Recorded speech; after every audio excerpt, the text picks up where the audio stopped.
Welcome, everyone. This is our second Sunday in the month of July. And in the month of July, every year we do this intergenerational worship where we see the young ones and the older ones and then the old ones like me, and we're all together. And we're realizing that worship is not just an individual thing, it's a family thing.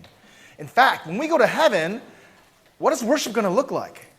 Is it going to be one group singing their Hillsong songs, another group singing their Bethel songs, another group singing their old-timer songs and their hymns? No, we're all going to be together, singing the same songs, new songs, forever. We're going to be all together, enjoying the sense of we are family, across generations, across genders, there are going to be no more classes, really, across ethnicities.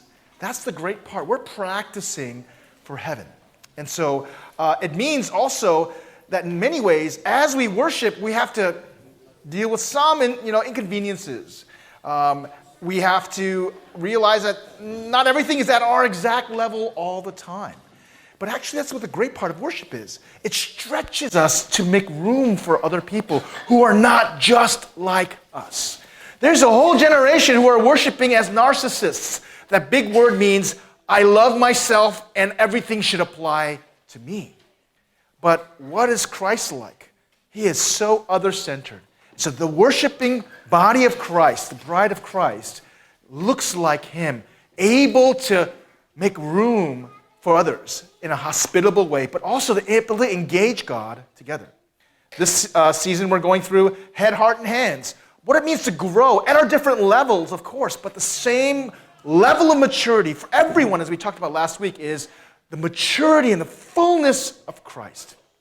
Well, one of the ways that we're going to try to help the kids from different ages as well to stay engaged and help them, give them touch points and anchor points to maybe to talk even with their parents is something visual, something that's cue and response. And I don't know what cue and response, if you understand what that is. And what we do is we supply binders. Everybody got their binders? Okay, everybody got your binders? Okay. If you were here last week, you know what we're doing, but I'm going to give you a quick reminder. As a blank page for your cover, you can just paint, color whatever you want. Today we're doing heads, so if you want, you can color some head images there. You've been given coloring sheets. And from here on out, our coloring sheets are being custom made by Kathy Lee. So let's give Kathy Lee a hand. Yes. She's very good at drawing, and so one that's for the younger age and one for the little older age, but each of them have these little slots where you can put in stickers, right? And how did the stickers work last week? I noticed that some of the kids were a little too fast, and they just go bam, bam, bam, right? You have to wait because you don't know which sticker goes in where.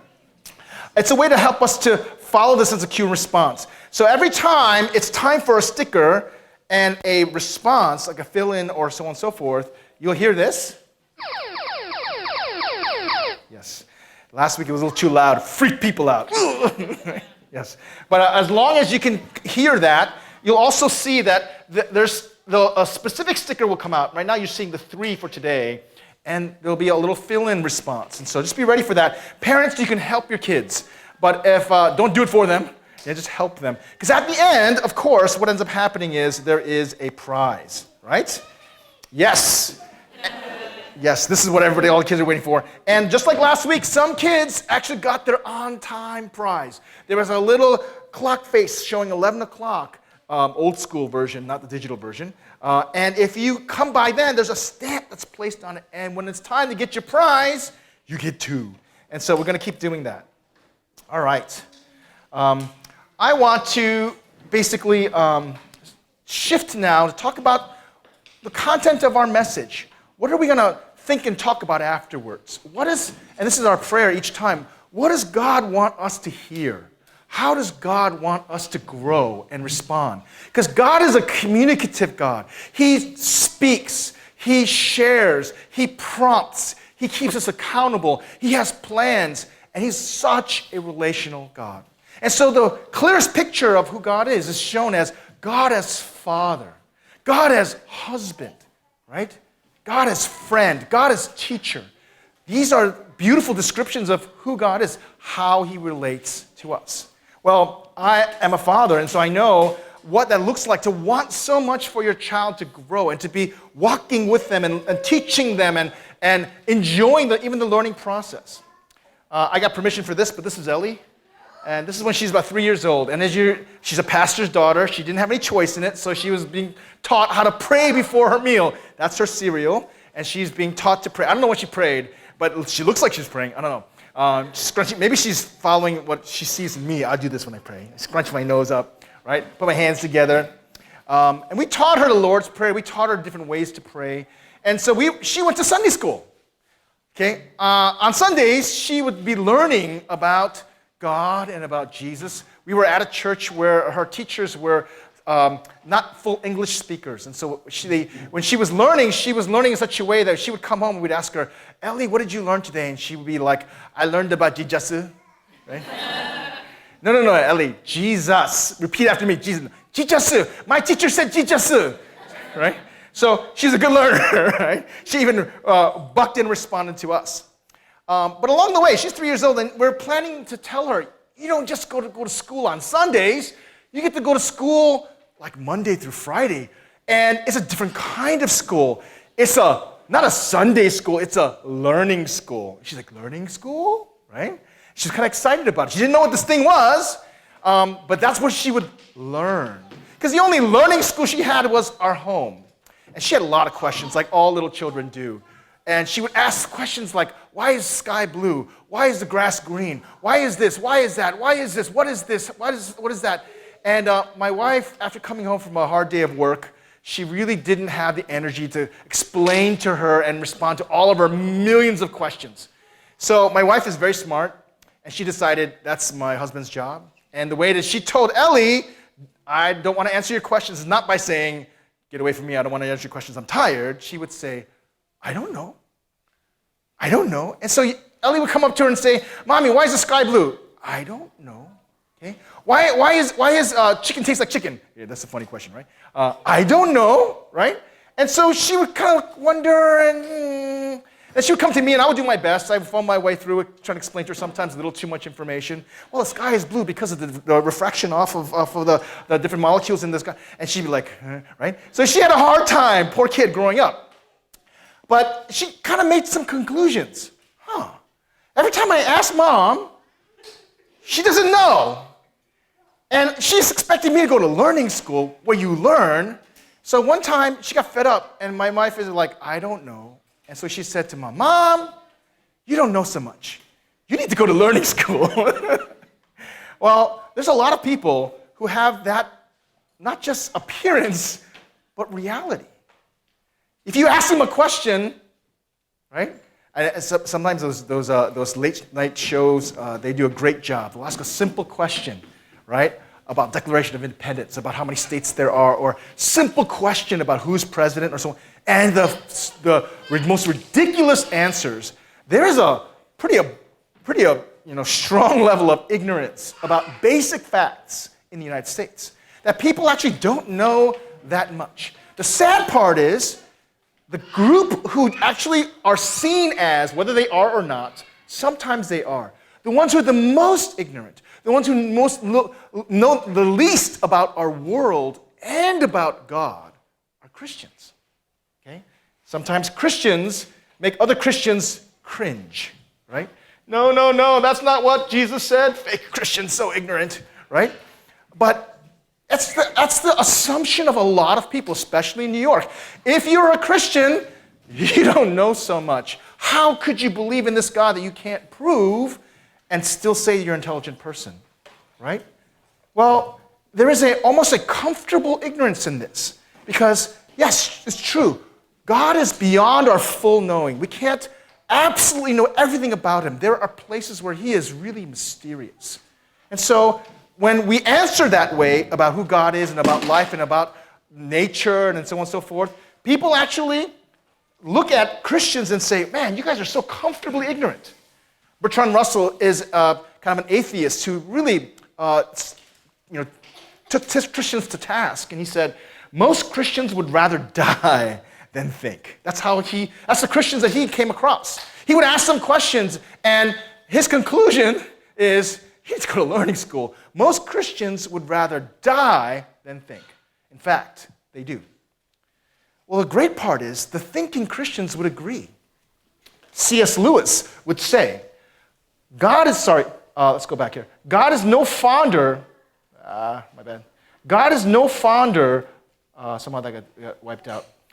God is no fonder of intellectual slackers, okay, than any other kind of slacker. In other words, you can be a slacker in your life of faith. You can be a slacker as a friend or as a parent or as a worker. But actually, God is watching not only in terms of how we are growing in our intellectual capacities too. Okay? It's going to disappear, I think. Sorry. Somehow, yeah. God is no fonder of intellectual slackers as any other slackers. Because, for a lot of ways, we can say ignorance is very bliss. It's easy to not have to deal with them. We'd rather not think. We'd rather die than think for some of us.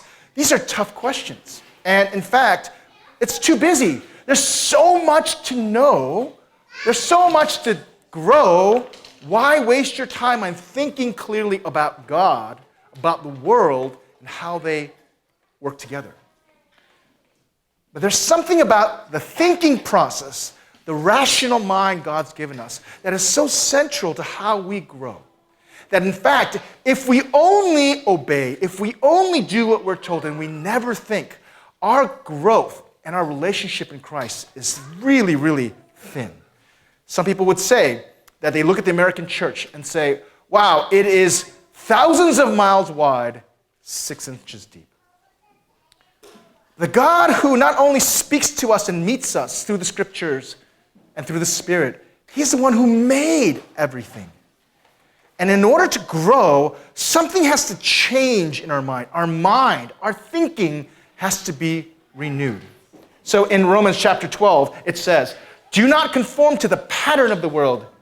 Hey, Everett. But instead, be transformed, be changed, grow into who you're supposed to be through the changing and the renewing. Your mind is growing. It's being renewed. You're thinking deeper. You're thinking differently. In fact, when Jesus talks to us about the primary commandment, He says, love the Lord your God with all your heart. And that makes sense, right? We're supposed to love Him with everything, our passion, our deep compulsions. And Pastor Richard's going to talk about that next week. All your soul, every part of your integrated body and self. But He also includes here, and all your mind. That our thinking is a way to love God. Not just part of our mind, all of our mind. When we problem solve, when we learn something new, when we engage our universe, okay, when we find how amazing our world and our God is, and we use our brain to actually grow closer to God, serve Him better, then this is a new way of thinking. There's a spiritual thinking, an enlightened way to think about our world. When you're a Christian, you don't shut off your mind. Instead, you develop your mind. You grow. We're supposed to love God with not just all of our hearts and our souls, but all of our minds. All right, you got it? Yes. You got it?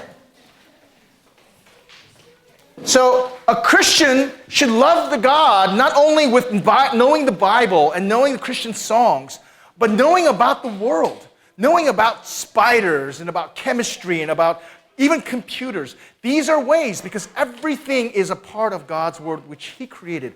Everything is a way, even our thinking process, a way to honor and to love Him. Our world is actually fantastic. It's amazing. I just read an article that spiders, I hate spiders. They bite me. I'm allergic to them. I think they're really stupid. Spiders are the most amazing creatures. Okay? I just learned that they actually fly using electricity in the air. It's just amazing how they know how to do that. Spiders catch wind drifts and then they skate on electricity in the air. It's just, what?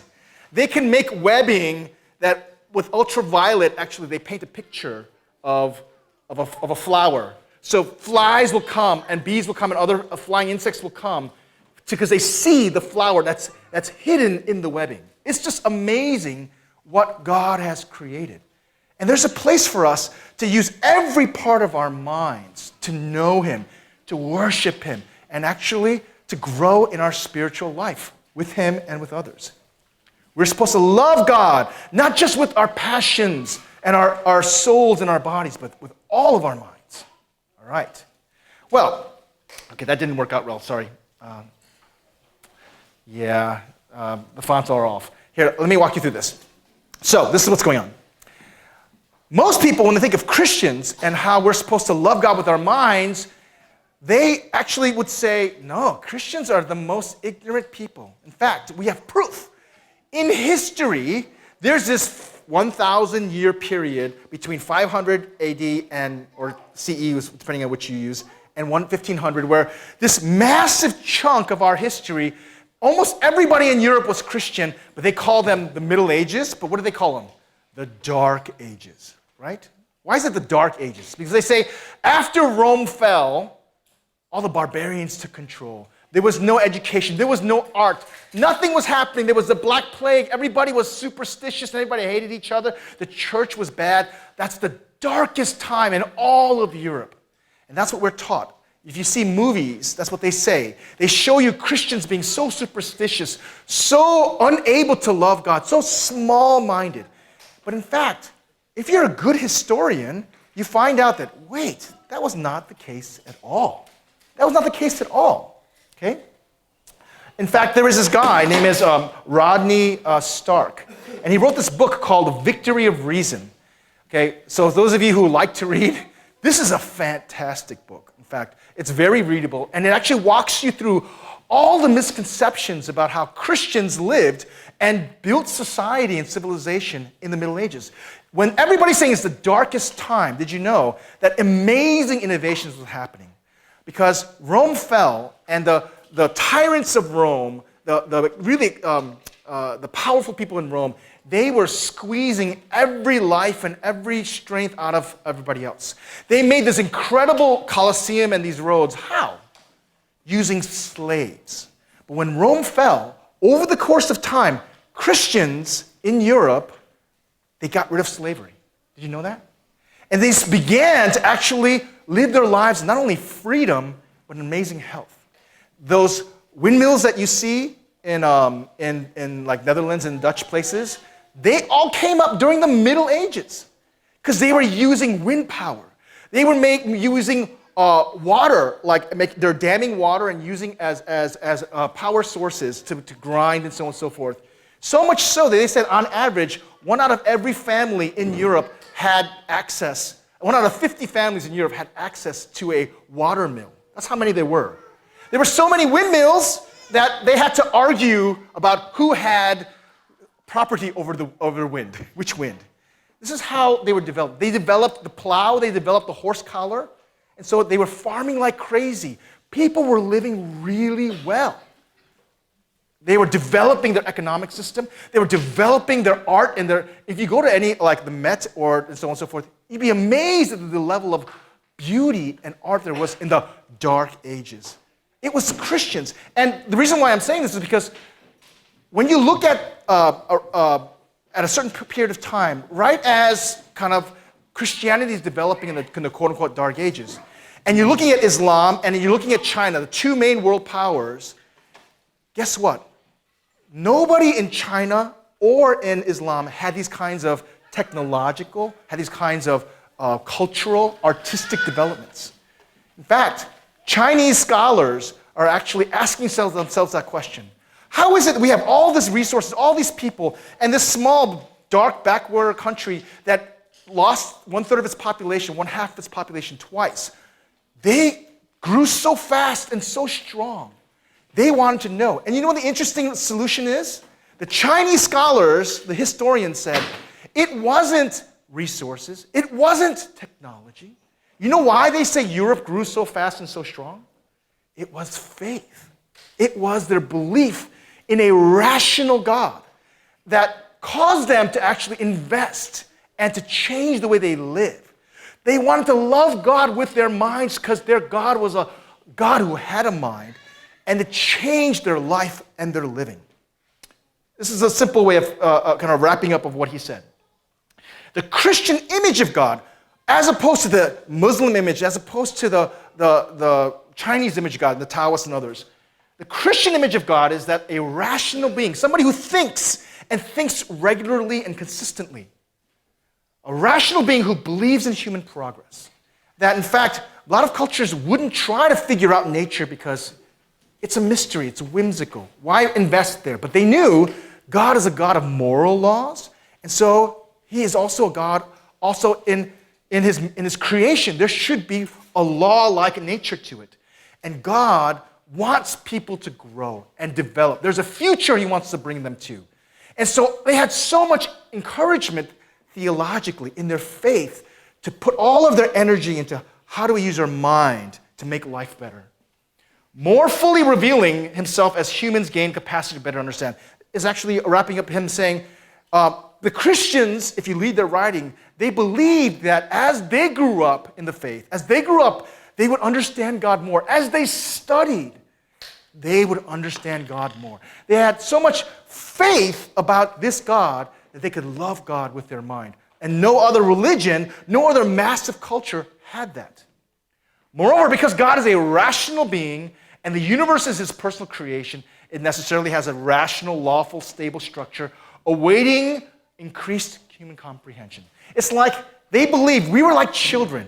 And the more we study and more we learn, we can know more about God and we can live more the way he wants to. That's what they believed, and that's how they developed their life in the Middle Ages. He's saying this was the key to many intellectual undertakings, among them the rise of science. What is he saying? Historians will say Christianity and science are not against each other. Science only came about in Europe because in Europe there was a faith-based. Do you understand that? That they could say, we can put this kind of investment, and it doesn't block God. There's no argument against this. In fact, it's saying science is a part of knowing God. You know who the first creators of university was? Higher learning centers. The first creators in the Middle Ages were Christians because they believed God wanted us to love him with all of our minds. Most universities are places now where you can't be a Christian out in public because you get slammed. I got slammed when I was in university. But all the universities in the United States, Harvard, Yale, Princeton, so on and so forth, they were all started off as Christian institutions. Why? Because Christians knew God wanted us to love him with our minds. The idea that science is against Christianity is blatantly false. Albert Einstein versus Jesus, arm wrestling, right? Blatantly false. Okay? Because Christians care about truth, whether it's in the world or it's in the heart, or it's in the scriptures or in creation. Here's the problem. In the United States, people are not caring about truth anymore. The word for the year is post-truth. You know that they make a new word every year to kind of say, this is that's hitting all of the media and the consciousness of people who are paying attention. The word for the year is post-truth. We are in a post-truth era. People don't care, is it true or not? They don't care about data. They don't care about evidence. They don't care about science, really. They don't care about what is true. They care about what they want to believe. And you know what the sad part is? It's Christians who have a God who is a rational being who made this stable universe, inviting deeper comprehension. It's Christians who are the most ignorant of all, who actually don't care about the truth, are happy to live in a post-truth environment.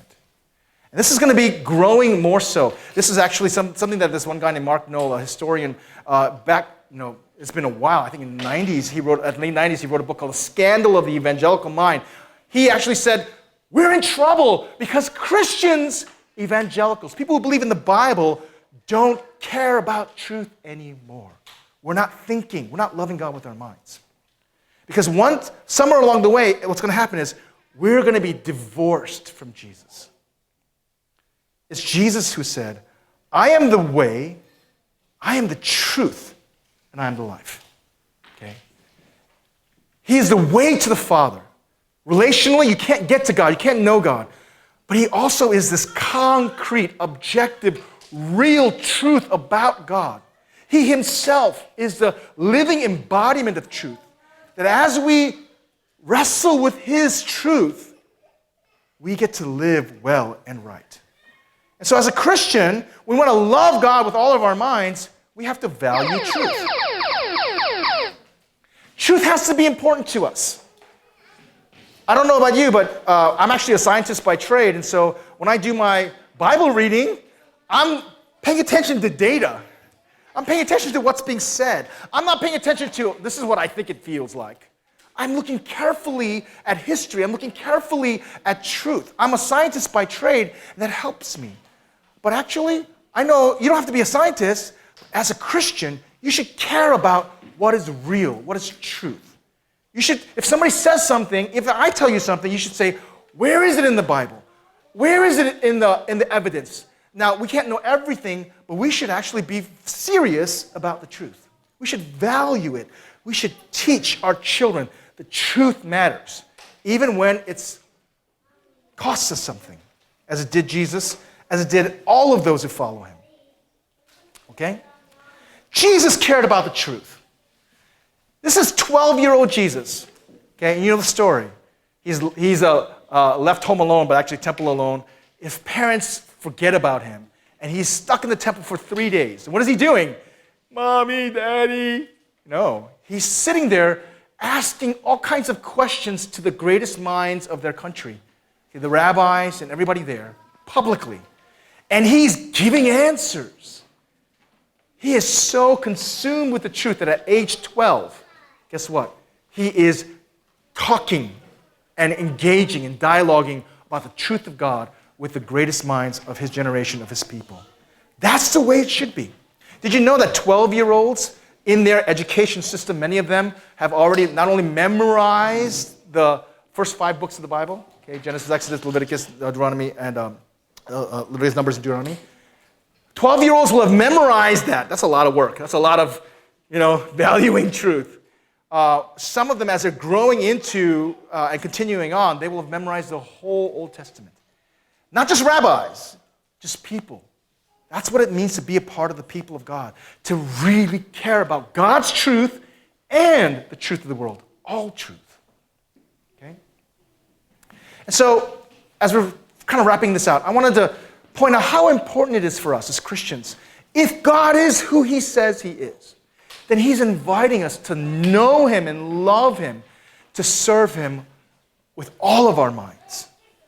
And so there's an encouragement here in Philippians chapter 4, verse 8. Finally, brothers and sisters, whatever is true, not just what you see in the scriptures, whatever is true, echoed in the world, whatever is true, whatever is noble, whatever is right, whatever is pure, whatever is lovely, and so on and so forth out. Guess what? These are the things that we should think about. We should intentionally look to love God with our minds. Okay? That should be how we live. We should be looking for what is true, what is beautiful. All Christians should be lovers of art. All Christians should be lovers of everything high and wonderful that blesses and encourages and brings life. All Christians should be Bible scholars. All Christians should be theologians, people who handle the truth. Not just pastors, all of us. It's not a question whether you do theology, think about God, and know him that way, or not. That's not the question. It's whether you do it well or you do it poorly. Because everybody is a theologian in that sense. Jesus was, and so are we called to be. Okay? So we're called to actually, like Jesus, hunt for, seek whatever is true, whatever is noble, whatever is excellent and beautiful. We're supposed to be curious. Did you know that? You're supposed to be curious. Something happens and you're like, oh, like a little child. Why? Why is this important? God, where are you in this? What do you want to show us? Be curious about the places in the Bible where you don't quite understand. Okay? A lot of pastors will say, oh, just believe. No. What is in the scriptures? Because it's given to us. How do we dig into them and understand? Sometimes scriptures look like they're saying two different things, but when you look carefully, it's actually giving you two sides of the one coin. Okay? We should be curious about our world. We should be curious about humanity, about creation. Okay? We should be thinking questions and asking questions.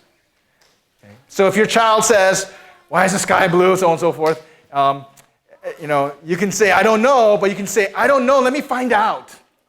Let me give you my best learning experience, okay? It's not perfect, it never is, but I'm going to learn too.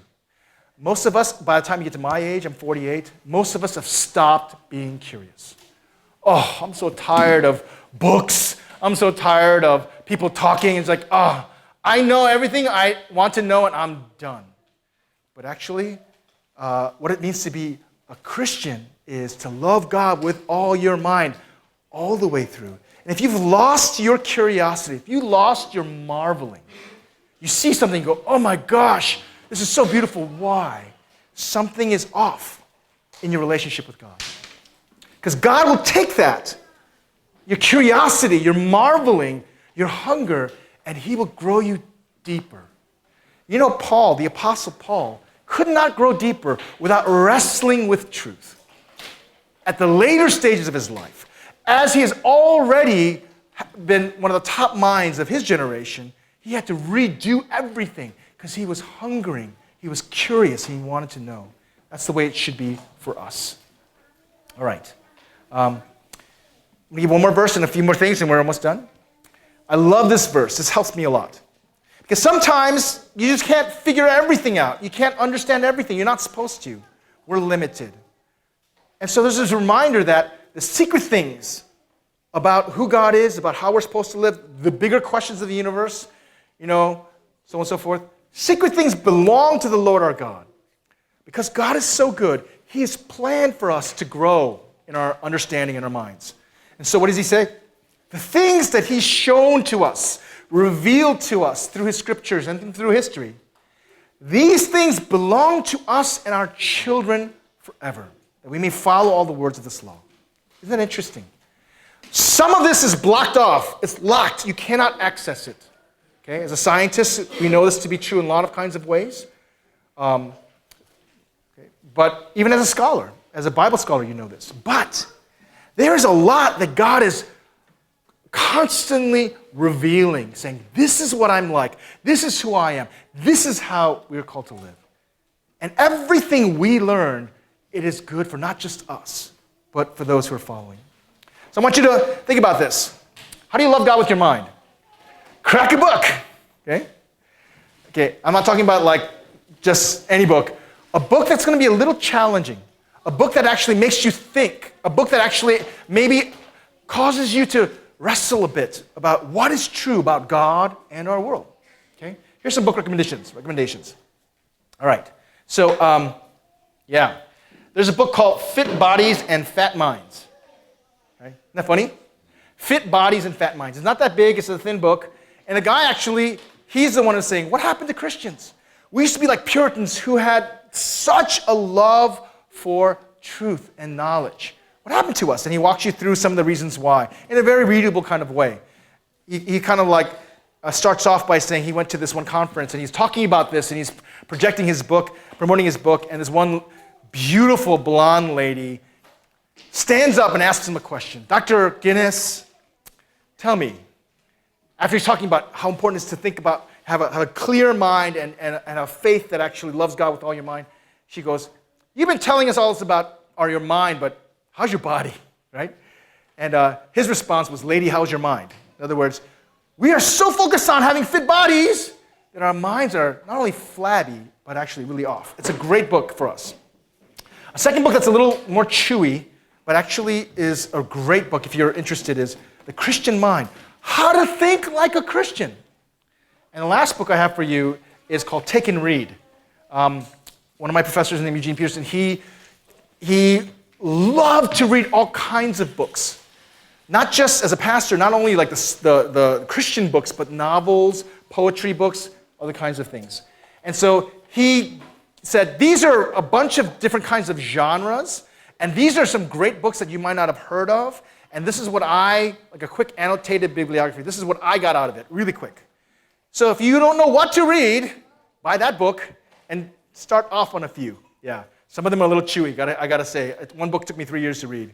I love that book. It's one of my favorite books, right? Anyway, So let's finish off with this.